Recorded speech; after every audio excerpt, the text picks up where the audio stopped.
साथियों देखा जाए तो सन 2026 में जो प्रेम प्रसंग के मामले हैं वो ज़्यादातर देखने को मिल रहे हैं। साथियों आज की इस कहानी में ऐसा ही होता है, एक लड़का होता है और एक लड़की होती है। साथ ही वो अपनी नानी के यहाँ पर पढ़ने के लिए जाती है और इसी दौरान उसकी एक लड़के से मुलाकात होती है।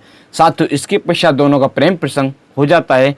अब दोनों एक दिन भाग जाते हैं। साथियों भागने के पश्चात वो दोनों आत्महत्या कर लेते हैं। कह सकते हैं कि उनको जो गांव के कुछ व्यक्ति होते हैं वो रास्ते से गुजर रहे होते हैं तो वो एक फांसी का फंदा होता है, कह सकते हैं कि नीम के पेड़ पर लटके हुए मिलते हैं। हेलो नमस्कार साथियों, मैं केशव सैनी आपके सामने एक नई स्टोरी लाया हूँ। साथियों आज की जो कहानी है वो है आजमगढ़ की। आज की इस कहानी को शुरू करने से पहले मैं आपसे एक विनती करना चाहूँगा कि अगर आप हमारे यूट्यूब चैनल पर पहली बार आए हों तो चैनल को अवश्य सब्सक्राइब करें, वीडियो को लाइक करें और शेयर करें। साथियों आज की जो कहानी है वो है आजमगढ़ की। उत्तर प्रदेश में एक ज़िला पड़ता है आजमगढ़। उस ज़िले में एक थाना पड़ता है मेहनगर। उस थाना क्षेत्र में एक गांव पड़ता है पंद्रा। उस गांव का रहने वाला एक व्यक्ति होता है जिस व्यक्ति का नाम होता है घनश्याम यादव। साथ ही जो घनश्याम यादव होते हैं उनकी आयु 25 या 27 साल के करीब में होती है। साथियों जो घनश्याम यादव होते हैं उनके गाँव में इस घटना से लगभग 10 साल पहले एक लड़की होती है जिस लड़की का नाम होता है नंदनी। साथियों जिसकी आयु 16 या 18 साल के करीब में होती है। साथियों वो एक जिला पड़ता है जौनपुर। उस जिले में एक थाना पड़ता है कोटवा। उस गांव की रहने वाली होती है। साथियों अब वो 10 साल पहले जो ये होते हैं जो होते हैं घनश्याम उनके गांव में पढ़ाई करने के लिए अपनी नानी के यहाँ पर आती है।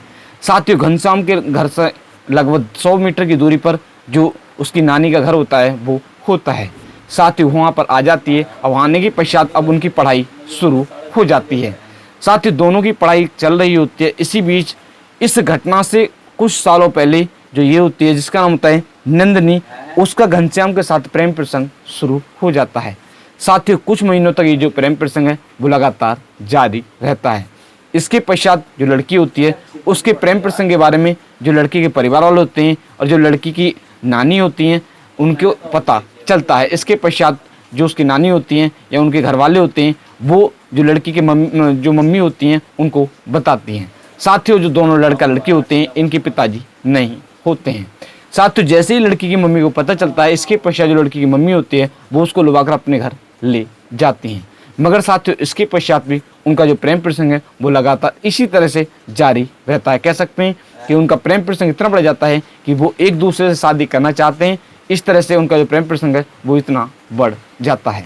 साथियों अब इस घटना से लगभग 1 साल पहले ये जो दोनों व्यक्ति होते हैं, कह सकते हैं कि जो नंदिनी होती है और जो घनश्याम होते हैं वो दोनों भाग जाते हैं।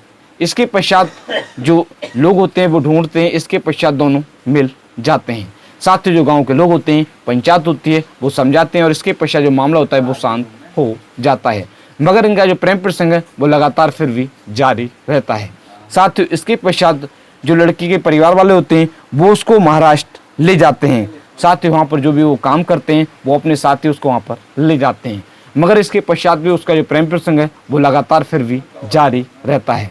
साथियों अब जब मुंबई पहुँच जाती है तो ये लड़की काफ़ी परेशान हो जाती है क्योंकि उसका प्रेमी तो जो एक गाँव पड़ता है पन्ना, उस गाँव में रहा करता था और जो लड़की होती है वो मुंबई पहुँच जाती है। साथियों कह सकते हैं कि वो काफ़ी दूर पहुँच जाती है मगर फिर भी इनका जो प्रेम प्रसंग है वो लगातार जारी रहता है। साथ ही हम दोनों के मन में विचार आता है क्यों ना अब भाग लिया जाए। इसके पश्चात जो लड़की होती है वो अपने जहाँ जो मुंबई में रह रही होती है वो वहाँ से 23 जून सन 2025 को वहाँ से गायब हो जाती है। साथ ही गायब होने के पश्चात जो घर के व्यक्ति होते हैं या कह सकते हैं कि जो उसकी मम्मी होती हैं या उसके घर वाले होते हैं वो उनको पता चलता है कि ऐसे ऐसे वो घर से गायब है। इसके पश्चात वहाँ पर स्थानीय एक थाना होता है, उस थाने में रिपोर्ट दर्ज कराते हैं कि ऐसे ऐसे जो नंदिनी नाम की लड़की है गुमशुदा है या इस तरह की रिपोर्ट दर्ज कराते हैं। साथ ही जो पुलिस होती है वो रिपोर्ट दर्ज कर लेती है और जाँच पड़ताल करना शुरू कर देती है। साथ ही जो पुलिस होती है वो लगातार जाँच कर रही होती है। साथ ही इधर जो ये होता है जो लड़के के परिवार वाले होते हैं वो भी काफ़ी परेशान हो जाते हैं क्योंकि जो लड़का होता है वो भी घर से गायब होता है। कह सकते हैं कि दोनों ही परिवार के लोग, जो लड़की के परिवार वाले होते हैं वो लड़के को ढूंढ रहे होते हैं और जो लड़का के परिवार वाले होते हैं वो लड़के को ढूंढ रहे होते हैं। साथियों अब इसी तरह से ये जो दोनों व्यक्ति होते हैं वो साथियों इसी तरह से अब 14 जुलाई सन 2025 दिन सोमवार होता है। सोमवार के लगभग 10 बजे का समय होता है। जो लोग होते हैं वो वहाँ से गुजर रहे होते हैं। साथियों एक जिला पड़ता है आजमगढ़, उस जिले में एक थाना पड़ता है गंभीरपुर और उस थाना क्षेत्र में एक गांव पड़ता है चकपाड़ा। उस गांव के पास में एक नीम का पेड़ होता है। उस नीम के पेड़ पर इन दोनों के सब कह सकते हैं कि एक रुपट्टा होता है, उस रुपट्टे से लटके हुए होते हैं। साथियों गांव के जो लोग होते हैं वो 14 जुलाई की लगभग 10 बजे का समय होता है वहाँ से गुजर रहे होते हैं। साथियों जैसे ही लोगों की निगाह इन दोनों के सफ़र पड़ती है तो वो इसके बारे में जो वहाँ पर एक थाना पड़ता है गंभीरपुर, उस थाने की पुलिस को फ़ोन कर कहते हैं कि ऐसे ऐसे यहाँ पर एक लड़का होता है और एक लड़की होती है, दोनों के सब एक रुपट्टे से लटके हुए हैं।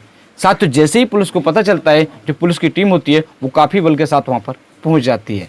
पहुँचने के पश्चात पुलिस काफ़ी मेहनत के पश्चात जो सब होता है उनको नीचे उतारती है।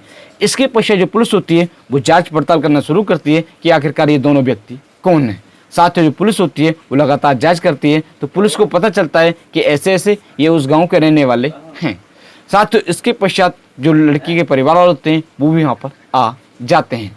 साथियों अब जो पुलिस होती है वो उन दोनों के जो सब होते हैं उनको पोस्टमार्टम के लिए भेज देती है। अब रिपोर्ट आने के पश्चात ही पता चलेगा कि आखिरकार उन्होंने दोनों ने सुसाइड किया है या उनकी हत्या की गई है। साथ ही जो पुलिस है वो फिलहाल में जांच कर रही है। सिटी अध्यक्ष मधुबन कुमार जी ने बताया है कि जो पुलिस है, पुलिस ने मुंबई में अपराध संख्या 451 में BNS 137 दर्ज है। जो पुलिस है वो जांच कर रही है कि आखिरकार उनकी हत्या की गई है या उन्होंने आत्महत्या की है। अगर कोई आरोपी पाया जाता है तो उसके साथ सख्त से सख्त कार्रवाई की जाएगी। साथियों आज की इस कहानी को सुनाने का उद्देश्य किसी भी व्यक्ति को परेशान करना नहीं है, किसी का दिल दुखाना नहीं है, सिर्फ आप लोगों को जागरूक करना है कि आप लोग इस तरह का कोई भी कदम ना उठाएं, जैसा कि आज की इस कहानी में इन दोनों ने उठाया है। साथियों आज की जो कहानी है, इस कहानी को मैंने कुछ न्यूज़ के माध्यम से पढ़कर आप लोगों को सुनाया था, जैसे crime Jackson news, Dainik Bhaskar news, ETV Bharat news और लल्लू राम न्यूज़। इन न्यूज़ के माध्यम से पढ़कर मैंने आप लोगों की कहानी सुनाई थी। साथियों अगर आप हमारे YouTube चैनल पर पहली बार आए हो तो चैनल को अवश्य सब्सक्राइब करें, वीडियो को लाइक करें और शेयर करें। साथियों आप सभी लोग मस्त रहें, स्वस्थ रहें। मिलता हूं आपको नेक्स्ट कहानी के साथ। नमस्कार, धन्यवाद।